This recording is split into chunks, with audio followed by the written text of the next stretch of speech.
ব্রাহ্মণবাড়িয়ার সঙ্গে ভারতের ত্রিপুরা রাজ্যের ৭৩ কিলোমিটার দীর্ঘ সীমান্ত রয়েছে। বিভিন্ন সময়ে এই সীমান্ত দিয়ে আইনশৃঙ্খলা বাহিনীর চোখ ফাঁকি দিয়ে অভিনব কায়দায় বাংলাদেশে প্রবেশ করছে ভারতীয় পণ্য। একই সঙ্গে আসছে মাদকদ্রব্য। বর্ডারের মাধ্যমে মাদকগুলো আসে, আর এইগুলো মনে করেন যুব সমাজের ছোট ছোট ছেলেরা এসব গ্রহণ করে নেশায় আসক্ত হয়ে পড়ছে। এলাকার মধ্যে কিছু লোক আছে যারা বর্ডারের সাথে পাচারকারের সাথে সম্পর্ক। গত এক বছরে বিজিবির হাতে ধরা পড়েছে মাদক ছাড়াও অন্তত ২৫০ কোটি টাকা মূল্যের ভারতীয় চোরাই পণ্য। এই বর্ডারে চোরাচালান সবসময় ছিল।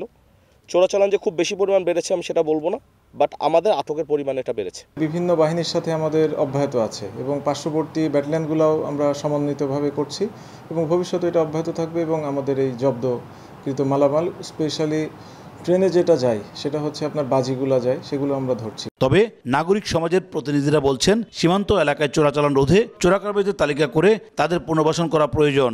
যারা চোরাচালানের সাথে জড়িত সেটা বিজিবি সহ অন্যান্য আইনশৃঙ্খলা সংস্থার কাছে কিন্তু তাদের তালিকা আছে, তাদেরকে বিকল্প পন্থায় পুনর্বাসিত করা যায় কিনা। গত এক বছরে পণ্য পাচারকালে বিজিবির হাতে আটক হয়েছে ১৪৩ জন চোরাকারবারি।